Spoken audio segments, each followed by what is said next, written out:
భగవంతుడికి భక్తుడికి అనుసంధానంగా ఉండేటువంటి వాడు. అందుకే దర్బార్ భక్తి కాదు, అర్చకుడు.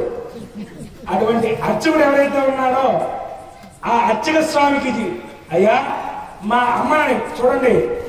అర్చకులందరూ కూడా స్వామి తరపునైతే మహిళలందరూ కూడా తలలు లక్ష్మీదేవి భూదేవి మీ బిడ్డలు. అటువంటి అమ్మవారిని ఇచ్చి వివాహం చేయడానికి చక్కటి కుమార్తెలను తీసుకురావయ్యా అని చెప్పి ముగ్గురు ఆచార్య స్వాములకి, అదేవిధంగా అమ్మవారి తరపున చూడండి, ఒకరేమో ప్రకృతి, ఒకరేమో ధాత్రి. చూడండి ప్రకృతి ఎంత అందంగా ఉంటుంది, చూడడానికి చెట్లు పుట్టలు కొండలు గోడలు ఎంతో ఆహ్లాదంగా ఉంటాయి. కానీ అవన్నీ ఎక్కడ ఉంటాయి? ధరణి అంటే భూమి. ఒకరు భూమి అయితే ఒకరు మనం ఆస్వాదించే ప్రకృతి. అంటే ఒకరు భూదేవి, ఒకరు లక్ష్మీదేవి శ్రీదేవి. ఇలా శ్రీభూ సమేతుడుగా ఉద్భవించినటువంటి చెన్నకేశవ స్వామి వారికి ఆయన వివాహం చేస్తున్నాం కదా.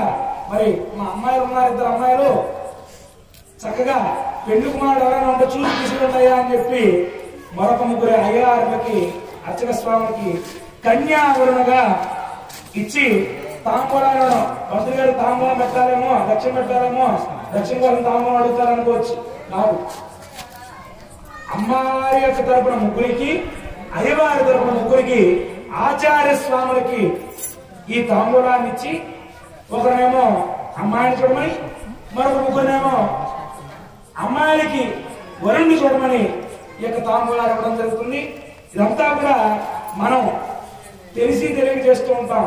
కానీ మీ అందరికి కూడా వివాహాలు తెలిసి ఉంటాయి. వివాహ సందర్భాల్లో పానకాలు ఇస్తారు కదా. పానకాలు ఇచ్చినప్పుడు ఏం చేస్తారు? అయ్యా మీ ఇంటి పెట్టారయ్యా అని అడుగుతారు. అని ఏం చేస్తారు? మీ ఇంటిలో ఉన్నటువంటి ఎవరైతే పెళ్లి కొడుకున్నాడో పెళ్లి కొడుకు తాతగారికి, తండ్రి గారికి, వారి బాబాయికి, మేనమాకి తాంబూలాలు ఇస్తారు, చందనాన్ని. అంటే దాని అర్థం ఏమిటి అంటే ఈ యొక్క వివాహ సమయంలో మీరందరూ కూడా సహకుటుంబ సపరివార సమేతంగా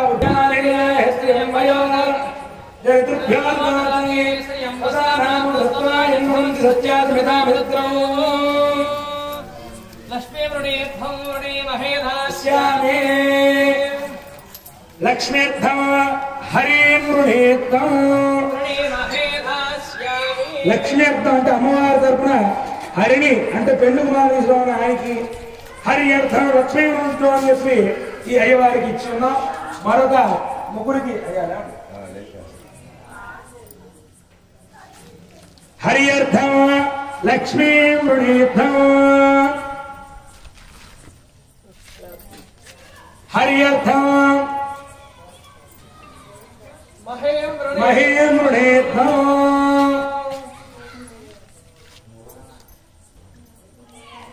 మహ్యర్థం హరిం వృణీర్థం,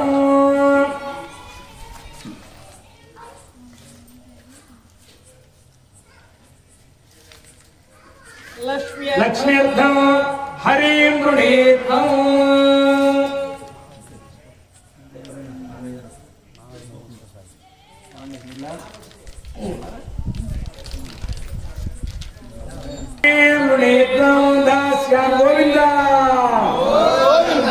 అమ్మయ్యా అయ్యవారిని అమ్మవారు, అమ్మవారిని అయ్యవారికి పెళ్లి చేయడానికి నిశ్చితార్థం తాంబూలాలు ఎంగేజ్మెంట్ అయిపోయింది మా మాసంలో.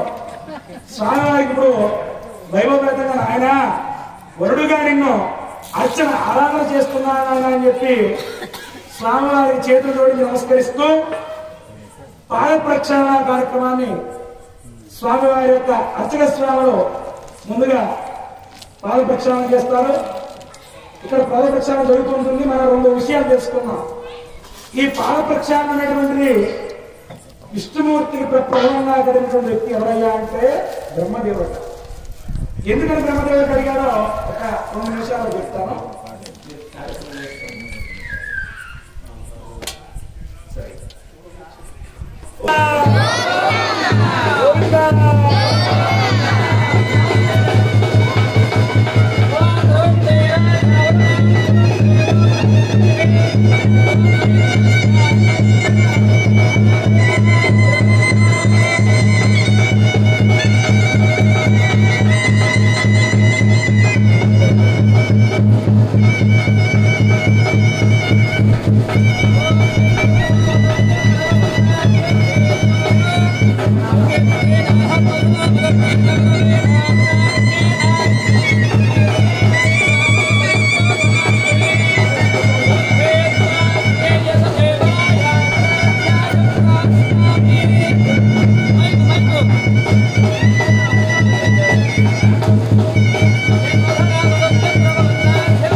भगव्यो सारी